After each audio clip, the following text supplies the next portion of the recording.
Hello, muraho neza, mumeze mute, turabasuhuje, tubahaye ikaze aho muherereye hose. Twongeye kubiyegereza muri ya segment ya ubibona ute. Birasa nkaho ubibona ute abantu barimo barayigiraho amayide menshi. Mwarakoze cyane, ni karibu. Arakoze cyane kutwiyegereza muri ubibona ute. Abantu bakunze kandi twabonye amayide yanyu mwaduhaye, uburyo mwatugaragaje ko mwabikurikiye. Amateraniro turayatangiye amateraniro, tugiye kuvuga kuri ubibona ute nanone kandi nkuko mwayikunze. Sawa rero tudatwaye umwanya dutangirire kuri ubibona ute ya mbere. Uyu munsi rero ubibona ute kubera ko mwayikunze cyane. Hari izindi topic nka zingahe sinzi nayiba nazita topic cyangwa se nyine muri zo points za ubibona ute uyu munsi. Iyi ni episode ya 2. Ikintu tugiye kuvuga wenda ntangira, reka nje utangira uyu munsi. Tangira kabisa. Kandi utangira. Tugize iminsi twumva case mu makwe, ahabereye amakwe, tukumva ngo abantu ngo baje bambaye nabi, nyine bigateza nyine nk'ikibazo muri ubwo bukwe, ngo hari abantu baje batambaye neza. Icyo kintu cy'imyambarire titwokireka kubera kuko nyine umuvandimwe wawe arashobora gukora ubukwe ejo bundi, cyangwa arabufite yenda kugira ngo wenda batazagwa muri iryo kosa. Uyu munsi rero muri ubibona ute hari icyo nshaka kuvuga ku myambarire. Ni ukuvuga ngo imyambarire uraza nawe kuvuga uko ubyumva. Imyambarire iba defined, ntekereza ko iza umuco ari wo utuma abantu bavuga ngo runaka yambaye neza cyangwa yambaye nabi. Kuko ndatekereza kuko nk'umuntu wenda nimba ari umurundi se cyangwa nimba ari umuzungu cyangwa nimba ari ubundi bwoko ubwo ari bwo bwose, harashobora kuba hari imyambarire bagemye ko ariyo bita kwambara neza. Ushobora kuba ubwoko waba uri bwo bwose. Icyo nari nshatse gusa kuvuga ni umuco, imico itandukanye. Ni ukuvuga ngo umuco niwo ugena nyine ko umuntu yambaye neza cyangwa yambaye nabi. Byanga bikunda hari abo bapasiteri cyangwa ababyeyi bavuga ngo uyu muntu yambaye nabi, hari ikiba cyabateye kubivuga, ariko nabo bibaza cyangwa se bagendeye ku muco wa kinyamurenge, bakavuga ati uyu muntu yambaye nabi. Dushingiye ku mukobwa w'umunyamurenge uko agomba kuba yambaye bitewe n'ikanisa iryo ari ryo cyangwa n'imyemerere iyo ariyo, uyu muntu yambaye nabi. Umuco rero niwo udetermina niba umuntu yambaye nabi cyangwa neza. Uko rero njewe nzi, kubera ko ndamaze kuba mukuru, ni ukuvuga ngo uba ugomba kwambara nyine ukikwiza umwenda wo mu birori, ukambara ukikwiza neza, kuko ari byo abanyamurenge bita ko umuntu yambaye neza. Ndatekereza kuko icyo kintu kitoteza ikibazo. So imyambarire rero kuri njewe ku ruhande rwanje ndumva ari uko nguko. Sinzi wenda dushobora kuza kubyumva ugutandukanyemo. Ntekereza ko ku kintu cy'imyambarire wenda dushingiye kuri ibyo byo bavuga mu makwe, mu by'ukuri keretse nimba ba bantu bitewe na church iri bubashingire baba bafite standard runaka babashiriyeho ibintu bagomba kwambara, noneho bakabirengaho kandi bigaragara nyine ko ari agreement bagiranye na church. Kandi twavuze ko ari umuco udetermina uko umukobwa w'umunyamurenge wambaye neza agomba kuba yambaye. Ibyo nabyo tugiye kubijyamo dushobora kubeshya, kuko bimwe tujye dusparinga tukavuga ngo niko neza, ngo nibwo umuntu yambaye neza, nabyo birebye usanga hari igihe bitari mu muco, nabyo n'undi mu muco atari ko bimeze. Ahubwo ngereka ngo side yanjye nta kibazo ni ubibona utega. Nimba nsengera wenda mu rusengero runaka, kuko izo ishu zikunda kuza muri service nyine yo gushingira ya church. Nimba usengera ahantu runaka, bakaba barabakoresheje inama, ntegeza ko abantu barimo bariga ibintu byo gushyingirwa, barababwira nyine ibyo babe expectingamo ku bintu bigomba kuba bimeze, kuko iyo ari ikirori nyine musangiye n'urusengero. Yego. Rero nimba barababwiye standard z'aho hantu musengera, then mukazirengaho aho wenda nyine none mwakoze se ikibazo. ni ngombwa ko babanza kubicaza ngo abapasiteri bababwire wowe wisanze uri umunyamurenge kandi ugasanga mugira umuco bafite uko bita ko umuntu yambaye neza, none se we ufata gahunda yo kubirengaho kandi umaze nyine gukura ukisanga muri iyo kominote yemera ifite bene ubwo bwoko bw'umuco cyangwa se iyo myemerere? Impamvu mbivuga gutyo, wenda hari ikindi kintu nari buze kuvuga ari nk'akantuza ka kabiri ko kuri iyo gahunda yo kwambara. Ni ukuvuga ngo kuri njye ni amahoro. urumva, numva ko mu by'ukuri wenda bitudashingiye no ku muco cyangwa iki, hari some standard ya decency iriho nyine izwi kandi bigaragarira buri wese. Ariko impamvu navuze ngo hari standard wenda z'urusengero ushobora kuba zisetinga, hari bimwe njye mbona bigoye. Urugero nkanje mbona mu bukwe umuntu ashobora kuba yambaye ikanzu igera ku maguru, ubwo nyine ni umugeni cyangwa se n'abaherekeje umugeni, ariko hejuru hari amamodeli aba hariho atandukanye. Hari bamwe baba bambaye goje ni wa mwenda utaba ufite amaboko, ariko ntago bivuze ko uba wasize wenda igituza hanze. Hari umwe utaba ufite amaboko ariko nyine uzamuye ku rwego twavuga ko ruri decent, sibyo? Ariko ugasanga hari amacaca amwe avuga ngo ntimukaze musiga amaboko cyangwa ibitugu. Ubwo ibitugu si ahangaha n'amaboko bakavuga ngo nyine ntabwo ari byiza ko uzana ihuza iciyemo. Yego, nyine ntimukajya musiga ibitugu n'amaboko. Rero niyo mpamvu njye navuze ngo mu gihe babibaganirije nk'urusengero mukabyumvikana ntabwo ugomba kubirengaho. Ariko kandi tugiye kurebera mu rundi ruhande, mu by'ukuri umwenda w'ubukwe, ntekereza ko umwenda nk'uriya ngiye mu bukwe ntacyo uba utwaye. Ahubwo impamvu nari mvuze ngo ndaza wenda gushyiramo indi ntuza ya kabiri, hari ikindi kintu njya mbona ku kijyanye n'imyambarire wenda byo mu bukwe byo ndumva ntari bubitindeho cyane, ariko hari ikindi kintu njya mbona kirimo twist mu kuntu. Nakwibaza ahubwo abantu ati se nibyo koko ko umuntu ashobora kumenya ikintu yambara n'aho acambarira? Ntabwo se siko byakabaye kuba bimeze, kuko nimba ariko byakabaye kuba bimeze rero ni ukuvuga ngo niyo ngingo yo kuba hari imyenda y'ubukwe n'imyenda ya caca ni ukuri, iyo ngingo ni ukuri kandi nyine abantu bagomba kuyikurikiza, sibyo? Rero ni impamvu rimwe abantu twagiye twumva bavuga ngo mu bukwe ngo bari bambaye nabi, mu by'ukuri bamwe barabarenganyije. Njye nshingiye kuko mbibona, hari abari bambaye nabi ko ari nk'abantu uzabona n'abambaye pasura wenda iri bizarre ukuntu kabisa, nyine ubona igera ahantu utakagombye kubigera, ukavuga ati abantu rwose bari bakabi, cyangwa nyine badodesheje ukuntu ugasanga like some parts wenda zo hejuru hari ukuntu nyine kabisa byabaye loose cyane ukabona ni bibi. Ariko hari n'abandi wowe ubona ko barenganyije. Okay, wenda turi kuri icyo kintu cy'imyambarire nawe uzatubwira uko ubibona, ariko mu buryo bugaragara hariho point irimo yo gusa icambere. Uri umuntu mukuru, ubarizwa muri church runaka cyangwa se ubarizwa mu muco runaka, ugomba kubahiriza amabwiriza yashizweho ajanye n'ibintu by'imyambarire, cyane cyane ahantu hahurira abantu benshi. Nimba ugiye mu bandi bantu bizera undi muco utandukanye n'uwiwanyu, it's okay, uzambara uko wumva kuko wagiye mu bandi bantu. Ariko mu bantu b'iwanyu hari uko babona ibintu, ni nayo mpamvu uzasanga hari ukuntu abantu batagiye babyumvikanaho. Yenda reka wenda tureke kubimara byose kuko n'abandi bazatubwira. Hari akantu ushaka kongeraho aho ngaho, kubera ko icyo kintu kiri, ndabizi abantu baraza kubyumva ukuntu bitandukanye, sibyo? Abantu baraza kubyumva ukuntu gutandukanye, kandi njyewe kimwe cohonzi, baba abanyamurenge, baba abanyarwanda, baba abanyafurika, baba abazungu, like hari some level of decency abantu bose basangiye, sibyo? Kandi nyine iyo wayishe turabibona.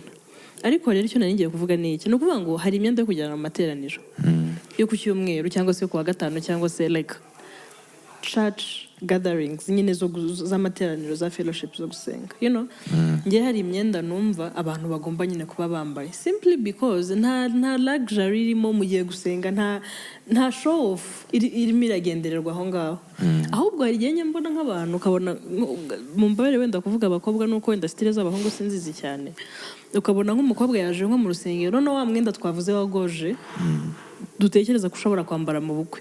Hari igihe ngira gutya nkabona nk'umuntu nko muri church afite no kuririmba muri ko afite kuririmbisha, yaje yambaye ubwo bwoko bw'umwenda, you know, twe tubona kwenda yagakwiriye kuba yawujyanye mu birori bindi, mu bukwe se, muri anniversary, just ibindi birori byari byo byose tukabona yawuzanye nk'imbere, tukibaza ati se mu by'ukuri nyine wenda nubwo tuvuga ngo muri iyi minsi like we see we don't judge ariko even if we might judge ariko wenda we don't say it urumva noneho tukibaza se byari bikwiriye kuza mu rusengero wambaye nyine wenda nk'iyi kanzu irimo irasiga hejuru kubera iki mu rusengero? Mbese wowe icyo ushatse kwa dressinga aho ni ukuvuga ngo ihuze ijanye n'aho umuntu ayambarira?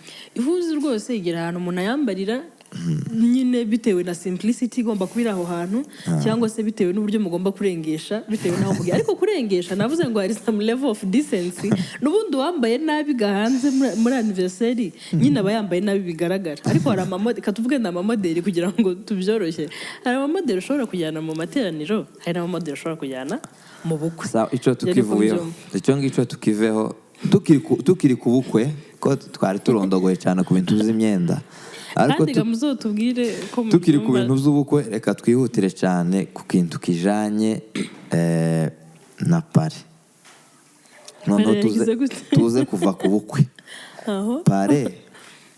Pare abatwigisha iby'indoa cyangwa se abatubanjirije abakuru n'abandi bantu bafite experience mu buzima busanzwe nyine n'indoa n'imyizerere, pare baza bamudefinisa ko ari umubyeyi wawe uzokwigisha experience afite mu ndoa yiwe mu rushako, akakwereka nyine ibyo ugomba kwitondera, ibyiza ibibi, donc akakwigisha, akakugira umwana we arera muri ico kintu.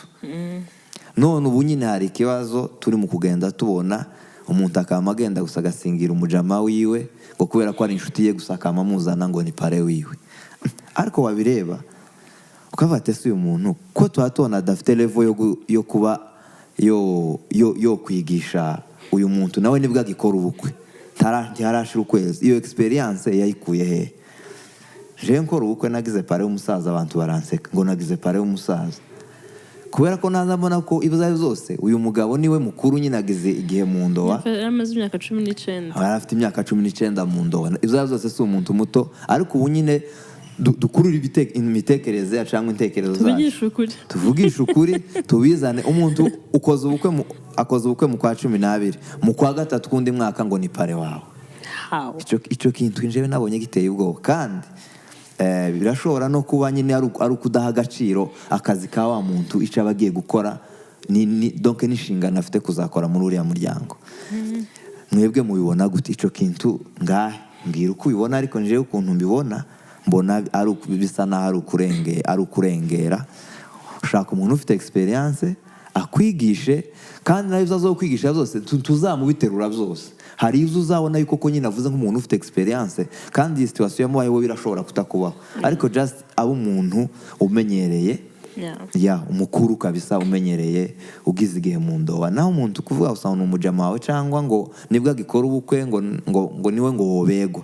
Tugiye kuvuga ngo turebe abo begwa, tuba twirengagije ikindi. Tuzana n'abatarashaka bakaduhagararira cyane. Hari abahungu benshi batarashaka bobegwa cyane, ari cyo kubegwa aho biba bigize. Ariko ndumva ikintu cya pare kabisa ni ikintu tutagomba kukibona nk'aho kidafite umumaro.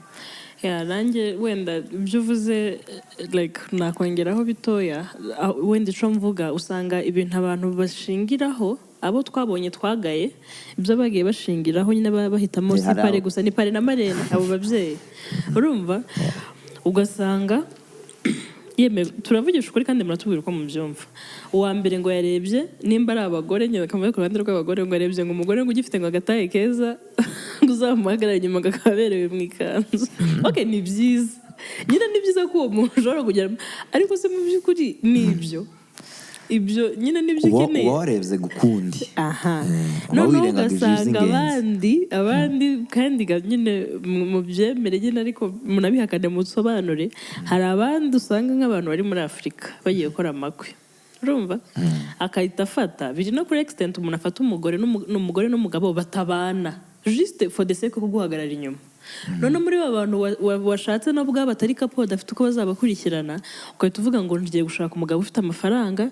Uriya mugabo ibyo kwambara hari n'uburyo azamfashamo, kera ubijanye muri gahunda. Njewe pare simukeneye, keneye umuntu unsapotinga kugira ngo buno ubukwe bugende neza. Tiwumva kera aho tubijanye, cyo ni ikibazo gikomeye. Nubwo nge nemera nubwo njye nemera ko umuntu wese wemeye gufata izo nshingano zo kuba pare cyangwa marene w'umuntu ugomba gufata inshingano zo kwiyambika 100% kuva ku mutwe kugera ku birashoboka ko ushobora kuba utabishoboye ukavugana n'uwo muntu nyine bibaho ubuzima ntabwo buhora bumeze neza none se turi ku kibazo cy'ubushobozi wenda ushaka umuntu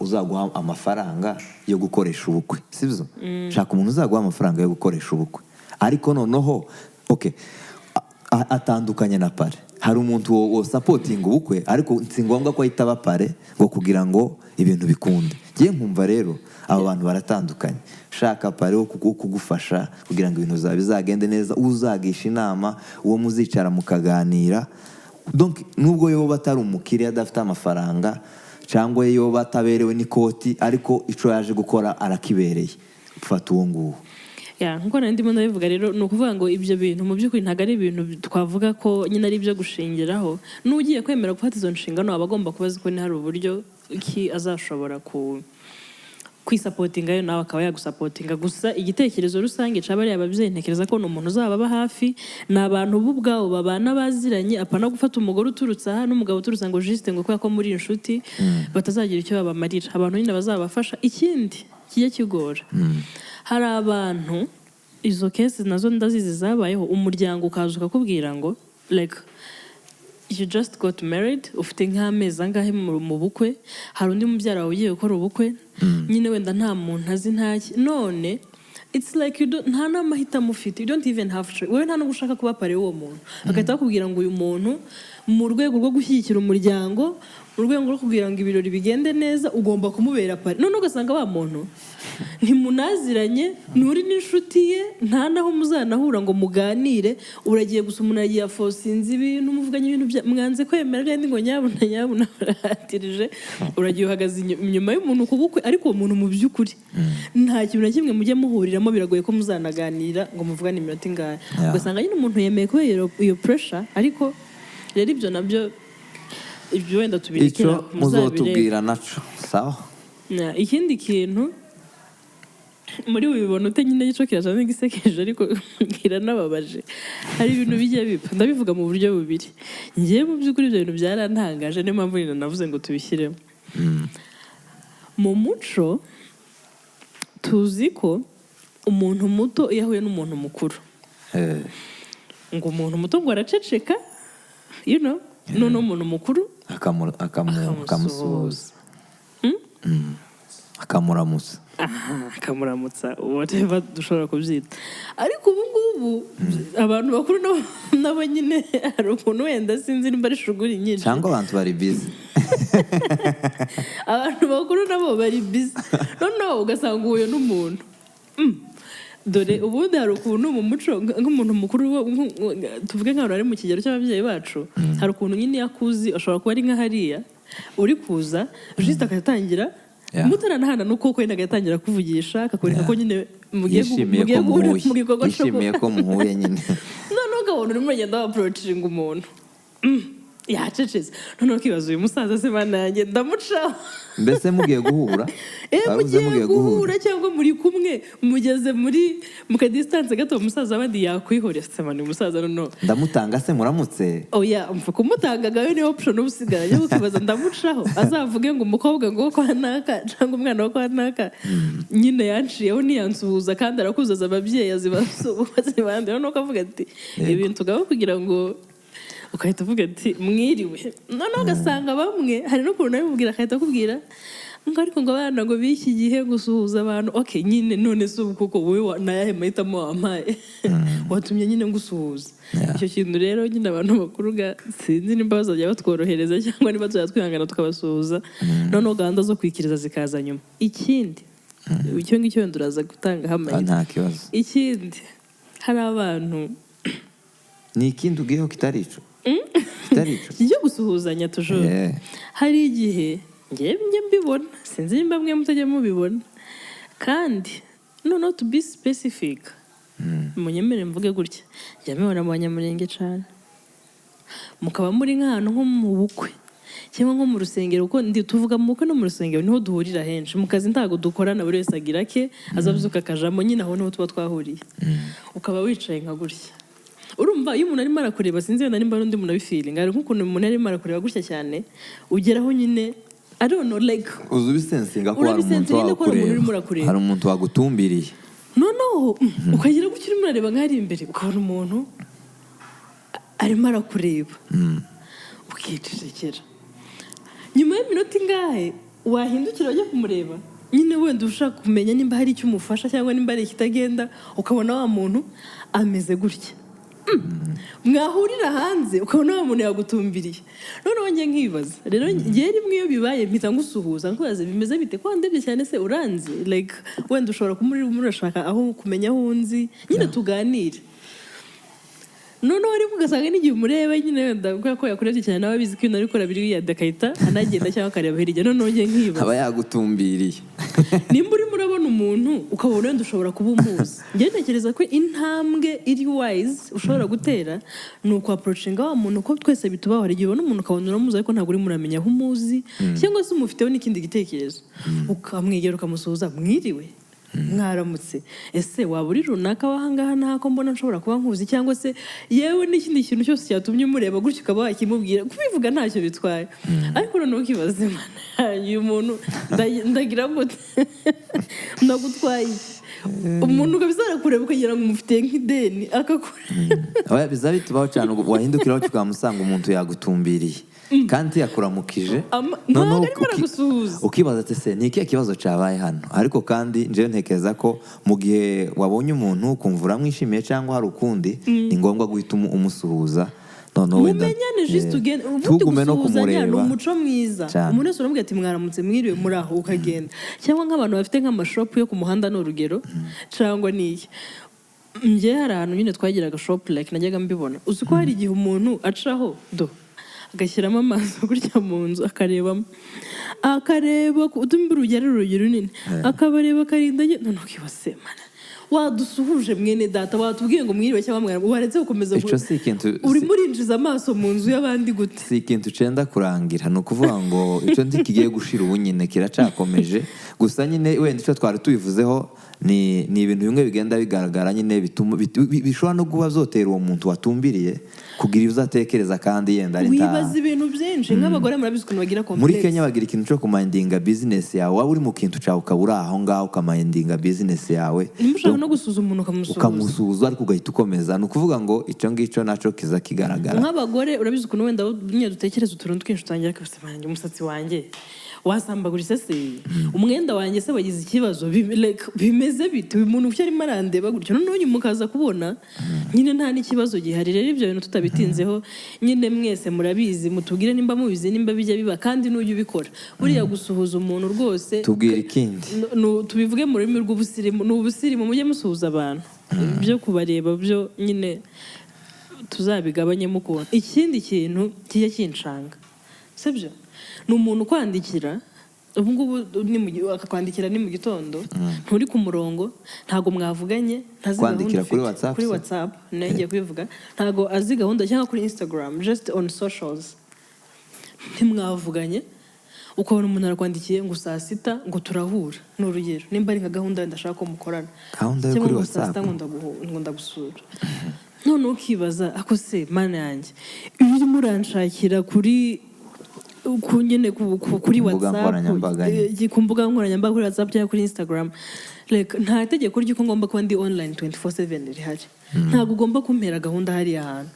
mwarangiza ejo mwahura akakubwira ngo wowe se ngo sinagushatse ngo sinakubuze ngo sinari nakwandikiye ngo message kuri WhatsApp gute twese dufite amasim card akamaro ka sim card ushyiramo mayini tugafata telefone ugahamagara umuntu ukamubwira especially nimba ari ubwa mbere noneho umuntu mugiye kurelatinga tutiriwe tuja kure hari ukuntu abantu bazaguma kuvuga ibintu bakabitinda tutiriwe tuja kure nimba hari gahunda wari ufite y'ingenzi iyo gahunda ntikwiriye kuja kuri WhatsApp kereka igihe ubonye umuntu ari ku murongo kandi nabwo udafite uburyo wamuhamagara nabwo ari umuntu musanzwe muziranye ariko kuvuga ngo ugize gahunda iri seriye none iyo gahunda iri seriye ukeneye kwicisha kuri WhatsApp ngo wimagine ko uwo muntu ngo aza kuba hari cyangwa ngo utekereza ko hari mwahura ukamutaha imfane ngo tiyabonetse ngo narakubuze ngo nararushe ngo ndaguhamagara ngo no kuri WhatsApp yewe kuri WhatsApp se ni gahunda iri serious abantu badukurikiye hano mu materaniro ya mbere kuri Fast Service Podcast, gahunda iri Ibera kuri serious, simcard. ibera kuri simcard, uzufata nimero y'umuntu Umuhamagare, umuhamagare, aho ushyiremo ngaho umuhamagare. ni sawa. Ariko kuvuga ngo umuntu kuri WhatsApp, kandi no ahubwo uwo muntu ahita abona ko uyu muntu afite ikibazo, njyewe ni ukuri mbona utari seri. uyu muntu afite ikibazo.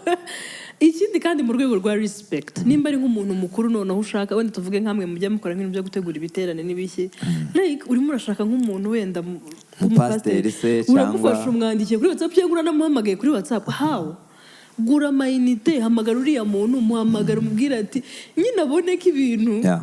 Kuko Sinzi ni kabisa. ikintu umuntu ajaho rimwe na rimwe, Si ntabwo ari ibintu ngombwa, bihoraho. ntabwo ubuzima bwacu nyine burivolvinga kuri socials, kuri WhatsApp cyangwa ahandi hose. Icyo nacyo ntidushake tukirekere gutyo, abantu bagende baze bahamagara, amayinite turabizi ko muyafite. Yeah. Gahunda zibera kuri simcard, ntabwo zibera kuri socials. Hari ikindi hari byaba byashize oya, ndaza gusoreza ahantu. hari ikindi kintu cyo nyine kiri sensitive, like okay, sikiri sensitive kundi kirababaje. Ariko ibintu byawe wavuze ibibabaje gusa nyine okay noneho ni n'umuntu nyine umwe mu bakurikira ubibona ute, like watanze bino bitekerezo aravuga ati se abantu nanjye wenda mpita mbitekereza mu wundi buryo. Hari ibintu bibaho, sibyo? Tuvuge wenda nk'abantu batuye muri Kenya, hari ibintu bibaho usanga dukunda kwivura, tukivuza imiti yo kuri farumasi. Like ubu ngubu nkanjye kugura imiti kugura imiti tuzatuyigura cyane. Sindi gushaka kubyita kugura imiti, n'umuntu ashaka kubyita kwivura. Mbese waguze imiti utandikiwe na dogiteri? No, like ubu yize ubuzi n'amazina yayo. Ubundi uragenda muri farumasi ukatubwira dogiteri ati kubera impamvu izi n'izi ndebera ka omeprazole ahangaha kandi ndashaka kire iminsi 2. Rero ukuntu nyine abanyakenya n'abacuruzi they don't mind. Ntekereza ko wenda mu bindi bihugu ntabwo bajya batanga imiti nyine udafite prescription ngo ashobore kuba yayigura. Ariko wowe naramubwira ati yemeze gutya, naramwe wameze gutya, ndashaka omeprazole kandi mpize iminsi 2 nzaba nakize, akata ziguka igihe. Undi nawe yarwara grippe, uzi imiti nzi nanjye urimo uravuga ubu nzi imiti myinshi, nawe urayizi myinshi cyane. Imiti kwivura abantu bazakora ayo makosa nyine bamwe bikaguhira, ariko no gasanga hari igihe mu mubiri wagiye ugira ikibazo ukomeza kwivura, ugira indwara imwe iba develope, uja kwa muganga nyine noneho byararenze bitagifite igaruriro. Kandi ni kadukoresha ino jambo nyarumva ari ry'abantu bakunda ni ubusirimu.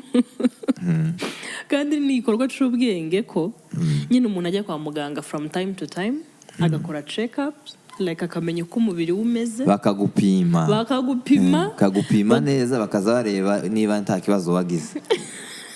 No kuvuga kwa muganga iba niko kazi kabo. Si ngombwa ugende warwaye, uzugenda ukababwira ngo naje muri check-up.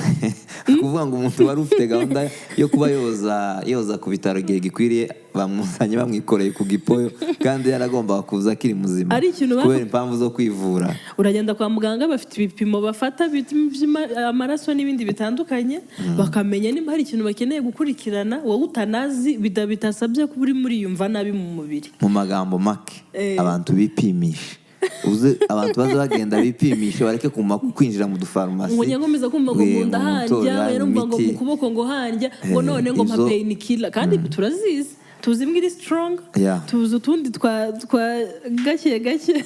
None ico turavuze ngo gihagarare niba mubikunze, ariko nimba mutabikunze ntakundi.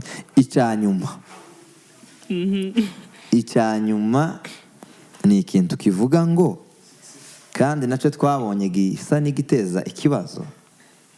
Umuntu yarashatse, sivyo? Abana n'umugore wiwe kandi baza baganira pe, ariko hato na hato abareba ukabona ntamubohotseho cyane. Ariko mwagera nk'ahantu yakubitana n'undi mudamu cyangwa undi mugabo w'ahandi hantu, agasa n'ahagiye nko kumwishimira cyane kurenza ujya wiwe. Noneho tukibaza se ikibazo kiba ahangaha ni ikibazo nyabake. Wenda se nukubera ko yamumenyereye, cyangwa se baramenyeranye cyane, cyangwa se wa muntu ni ubufura se utumye ashaka kugaragaza ko amwishimiye. Ariko ikintu tutokorera umugore wawe tukwiriye no kugikorera ibyo bintu urabivuze ibintu ndabyibuka. tugaragariza umugore wawe tukuriye no kubigaragariza undi. Uburyo wishimira level wishimiramo umugore wawe ari nayo zoza wishimira n'abandi muhuye ni sawa, Ibyo ariko bintu- kurenza urugero ukishimira uwo abandi wenda cyane kurenza uwawe, iho harimo nyine akabazo. Hari ukuntu abantu tuhita tubitekereza ko wenda bitameze neza, ariko umuntu wawe musabane uko ushobora gusabana n'abo bandi nawe ariko musabana. Sinzi ibyo bintu urabivuze ndabyibuka. Hari abantu usanga mumbabarire kuvuga gutya, njye abo nagiye mbibonaho cyane Turakubabariye. ni abagabo, ntago wenda abagore bose ndabibabonamo cyane, nibo bakunda gutera iyo ntambwe. Ugasanga umugabo afite umugore like ukuntu harimo bararelatinga muri public, turimo turabibona. ariko n'abagore si abagabo gusa. njye ndi kuvuga bonzi urumva, noneho yabona nk'undi mugore ukabona hari ibintu ubu ngubu bajya bita ngo ni ukuba ari cool. Mbese umuntu ufite ivire cyane, mbese nanivuze Ese ikibazo cy'ivire oya like umuntu worosha nyine ibintu. urimo urabyorohereza iki? Ugasanga hari ukuntu nyine ngo ashatse kumwereka wowe ngo arisanzura, urimo uravugisha umuntu hamwe. Ibyo bintu ngiye ko nagiye mbibona hamwe, hari umuntu ubitekerezaho ugasanga hajemo n'akantu ka disrespect somehow, like wanyisanzuyeho cyane, kuranganiriza cyane. Simpentekeza ko nje nawe tugomba kuganira kuri extent warengereye. ni iki gituma unganiriza kugeza kuri uru rwego, urumva. Ukabona njye hari umugabo nabonye no hari umugabo nabonye, urumva, aravuga yarimo arakomfesinga ko hari nyine amazina runaka ngo atajya yita umugore we, ariko ahuye n'undi mugore kwa kundi abagore bari benshi mu Kigali, nkazajya numva arimo arahamagara umugore, nkumva ngo sheri, ngo bite sheri, was like genda gake. Noneho ndibaza kandi naraze ndamusomananye uyu mugabo kweri okay ko yavuze ko bino bijya binamugora, nuko ntago wenda namuvuga izina ko n'umuntu nzi. Ndibaza aba bagore b'abandi niba wisanzuyeho cyane, niba ubereye iryo zina, ibintu utajya ukora mu rugo side utajya bereka umugore wawe wiyerekana abandi bo hanze. ni ukuvuga ngo yeme umugore wawe mubanye mwishimira cyo kimwe nuko wokwishimira n'abandi, ariko ntukaze wenda kuba wokwishimira umuntu wo hanze kuruta uwo mu rugo, kuko aho kizabera ikibazo nuko umugore wawe uzabitekerezaho wa mbere, kuko azobibona azobona kutamwishimira cyane. Iyo ushaka kugaragaza nimba utajya uyigaragaza iwawe ntayo bazi, no hanze nyine bizagaragara kuri muranagira. Ikindi kandi abantu bagiye bubahana, sibyo? Just kubera ko uhuye n'umugore wubatse, akaba afite umugabo, it doesn't mean ko nyine uri buze ukamuganiriza the way you feel like you want to talk about everything. Kanongera akantu kuri aho, ni ukuvuga ngo aho bibera bigasa nko kutubahana, ni uko wenda ubusanzwe ufitanye relation n'umugabo, sibyo? Noneho umugabo w'inshuti yawe, ariko umugore we wenda utazi uburyo aza reactinga mu bintu, noneho waza ugahita ushaka nawe kumwisanzuraho, cyangwa se abagore babiri b'inshuti, noneho umwe agashaka kuza nyine aganiriza n'umugabo w'uwo wundi, ariko ataramenya mu by'ukuri ni muntu ki uwo bamenyeranye n'umugabo cyangwa uwo bamenyeranye n'umugore.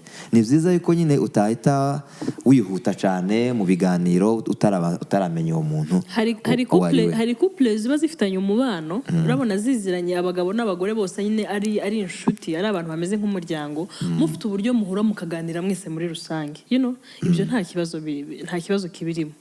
Ariko hari abantu just kubera ko uzanye n'umugore w'umuntu n'umugabo w'umuntu, ntabwo nyine bisobanuye ko nimuhura uze extending ibiganiro kuri uwo muntu, kandi uwo muganira ni umugabo ntabwo ari umugore. Rimwe ukabona byabaye nko kubahuka umuntu kandi badasiyo intentions wari ufite, mbese wabigize ibisanzwe, nubwo udatekereza ko wenda washobora kwifata nkaho wamusuzuguye, wowe ubigize gusa ibintu bisanzwe, ibintu nyine warengereye kabisa, umuntu arimo arakureba akibaza se bimeze bite. Rero ibyo reka tubirekere aho, ubwo ngubwo nta mayide menshi. Turabashimiye kabisa kuri ubibona uteye uno munsi hano mu materaniro yacu ya mbere yayandi twavuze azahera mu muryango. Tuzabane ubutaha, turabakunda. Bone yaravuze ngo turabahonyeje, ariko ntabwo tubahonyeje. Niwemera kuzakira ni sawa, utanabyemeye nabyo ni sawa. Tuba turi kuvuga nyine uko twumva byagenda, mwuka byaramwe. Ibyo mutemera ni byiza kuvuga ngo ibi mwavuze ntabwo tubyemera, tubona nta kibazo kirimo. Sawa, tubasezeyeho. Musubscribing, ubu ntukazajya uzabasezera utabwiye ngo subscribing. Musubscribing, musharinge, ufate telefone z'abantu bari hafi babwire ngo ese wumvishe YouTube channel yitwa Fast Service Podcast. Genda aho ngaho ukora subscribe, sharinga kugira ngo abantu benshi babone ikiganiro dukomeze dukure muri ubwo buryo. Murakoze rero naho utaha. Sawa sawa.